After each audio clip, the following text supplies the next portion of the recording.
उपस्थित यांना माझा प्रणाम। बाबांच्या खांद्याला खांदा लावून मानव धर्माचा प्रचार आणि प्रसार करणाऱ्या आम्हा सर्वांची आई मातोश्री वाराणसी आई महान तेगी बाबा जुंदेजी ठोंबरेकर उपस्थित आईना सुद्धा प्रणाम। तसेच या चर्चा बैठकीचे अध्यक्ष श्रीमाननीय मारुतीजी बुधे, मार्गदर्शक नीलज बुजुर्ग हे उपस्थित यांना माझा नमस्कार। तसेच इथून मार्गदर्शन करून गेलेले आमचे मार्गदर्शक श्रीमान्य रामकृष्णजी कोकडे, या गावचे सरपंच निराधरजी कांबळे, या गावचे रोजगार सेवक आमचे परमात्मा एक सेवक शिवराजजी कणपाटे, तसेच माझे बाबांचे प्रिय सर्व सेवक सेविका बालगोपाल सर्व सर्वांना नमस्कार। आज या चर्चा मीडिया संचालक मोदींनी मला थोडक्यात मार्गदर्शन करण्यास सांगितलं, तरी पण मी त्यांच्या शब्दाचे पालन करून सांगत आहे। भगवान बाबा हनुमान जी को प्रणाम, महान त्यागी बाबा जिंदेजी को प्रणाम। परमात्मा महान त्यागी बाबा जिंदेजींनी अहोरात्र परिश्रम करून चंदनासारखी देशाने एका परमेश्वराची प्राप्ती केली आणि प्राप्ती करून एका दैवी शक्तीला मिळविलं आणि त्या दैवी शक्तीला मिळवून आपल्या कुटुंबातील दुःख दूर केले। आणि बाबाला असं वाटलं की माझ्यासारखे कितीतरी दुःखी कष्टी लोक या पृथ्वीच्या पाठीवर आहेत आणि दुःखाने त्रासलेले आहेत, आणि म्हणून महान त्यागी बाबा जिंदेजींनी अशी दैवी शक्ती प्राप्त केली की ती मानवाचे प्रत्येक दुःख क्षणामध्ये दुःख दूर करेल आणि मानवाजवळ 24 तास कार्य करेल अशी दैवी शक्ती बाबांनी आम्हा तुम्हाला सर्वांना दिलेली आहे। या दैवी शक्तीला टिकवण्याकरिता बाबांनी तत्व शब्द नियम आणि सकाळची विनंती आणि सायंकाळची प्रार्थना बाबांनी दिलेली आहे। आणि या तत्व शब्द नियमाचे सकाळची विनंती आणि सायंकाळची प्रार्थना याचे आचरण आणि पालन आपल्याकडून झाले तर ही दैवी शक्ती आपल्याजवळ 24 तास राहते बंधू।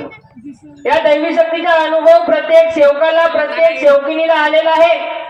संतांची मन आहे याच देही याच डोळा मुक्ती पाहे, या मनीप्रमाणे याच डोळ्याने याच देहाने आपण स्वतःच्या जीवनाचा स्वतः उद्धार बघितलेला आहोत। एवढा पुण्यवान आपला हा देह आहे, आपण घडलेले आहोत। ही बाबाची कृपा आपल्याला झालेली आहे आणि संतांची वाणी या मार्गामध्ये खरी ठरलेली आहे। याच देही याच डोळा मुक्ती पाहे, आणि याच देहानं याच डोळ्यानं आपण आपल्या जीवनाची मुक्ती पाहिलेलो आहोत।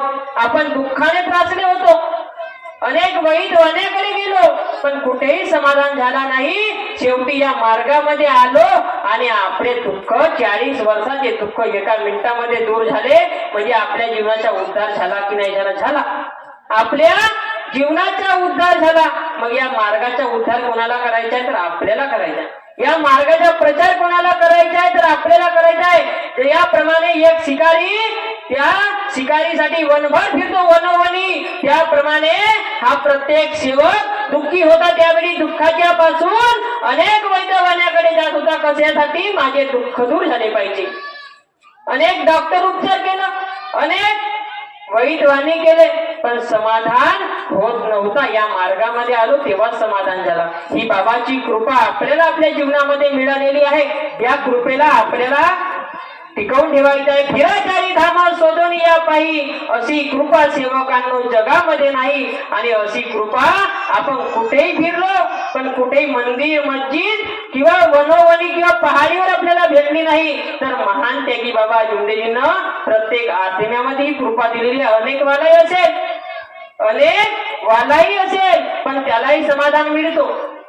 मार्गीचे मार्गदर्शक आहेत कणपटेजी, त्यांनी सांगितलं मी अनेक मध्ये होतो म्हणे, मला खूप दुःख होता म्हणे, आणि बाबांचा दौरा देवाळीकडून मार्गीकडे येत होता म्हणे, आणि जयघोष आणि प्रणाम करत करत येत होते म्हणे, आवाज येत होता म्हणे। आणि त्यावेळी मी बाबाला सांगितलं म्हणे मी अनेक मध्ये होतो म्हणे, पण बाबाला सांगितलं म्हणे की बाबा माझ्यावर दुःख आहे आणि माझे जरी दुःख झाले दूर झाले तर मी तुमच्या चरणी येईन, असं बाबाला शब्द दिलो म्हणे। बाबाला शब्द दिलो म्हणे, तर बाबांनी म्हणे माझे दुःख दूर केले म्हणे। बाबांनी माझे दुःख दूर केलं म्हणे, पण मी वचनाला विसरून गेलो होतो म्हणे।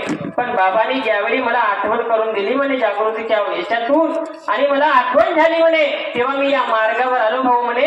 अशी ही कृपा म्हणे बाबाने अनेक वाल्यांसाठी पण आहे म्हणे, पण तसा ध्येयवादी माणूस पाहिजे म्हणे, तसा ध्येयवादी माणूस पाहिजे म्हणे. म्हणून या मार्गाचा सेवक हा ध्येयवादी असायला पाहिजे.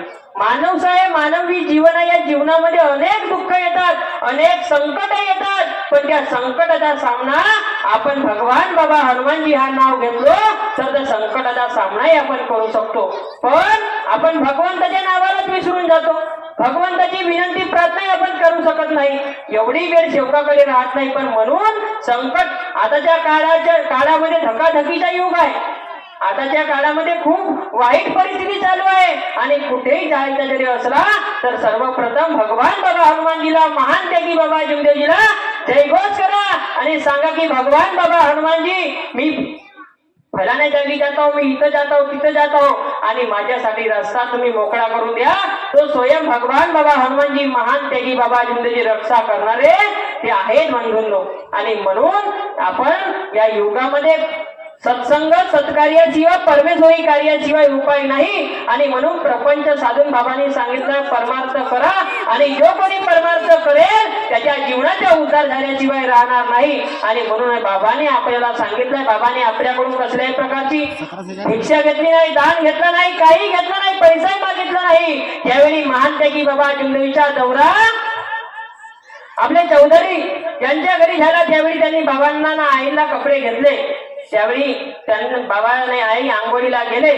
त्यावेळी त्यांनी बाबांना धोतर दिलं. त्यावेळी बाबा काय म्हणे, अगा म्हणे मी जरी धोतर कधी घेतलो ना म्हणे प्रत्येक सेवकाकडून तर माझ्या घरी म्हणे एक दुकान लागून जाईल म्हणे, मला घ्यायची काही गरज पडणार नाही म्हणे, माझ्या घरी म्हणे दुकान लागून जाईल म्हणे. पण बाबाने धोतरही घेतलं नाही आणि त्यांच्या घरी शिळा रात्रीचा भात वाचला होता. आधीच्या काळामध्ये अन्न भेटत नव्हतं, आताच्या काळामध्ये तर अन्न खूप भेटतो. आधीच्या काळामध्ये अन्न भेटत नव्हता आणि शिळा भात वाचला होता.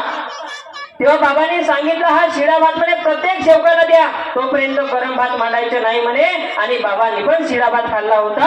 असा सत्य अनुभव आहे बांधवांनो. पण आपण मानासाठी आणि पदासाठी झुकतो, पण कर्म आणि कर्तव्य करा तर परमेश्वर नक्की आपल्याला आपले कर्म आणि कर्तव्य पाहून एक दिवस आपल्याला त्या पदापर्यंत, त्या आपल्या ज्या काही इच्छा त्या इच्छा पूर्ण करतो. फक्त कर्म करणारा आणि कर्तव्य करणारा माणूस पाहिजे बंधूंनो. या मार्गामध्ये जसं मनात तसं घडतो. आणि या मार्गाचे सेवक कधी बाबांनी सांगितलंय दुःखी आणि गरीब कधी राहणार नाही. आणि बाबांचे शब्द खरे आहे आणि ते खरेच आहे. आणि म्हणून असा मार्ग आपल्याला आपल्या जीवनामध्ये मिळालेला आहे, आपल्या जीवनाचा उद्धार झाला आहे. आणि म्हणून या मार्गामध्ये आपण जे कोणी सेवक आहेत त्यांनी तत्व शब्द नियमाचं आचरण करणे, पालन करणे फार गरजेचं आहे. आणि आपल्या जीवनामध्ये या कृपेला टिकवून ठेवा. आपण आपल्या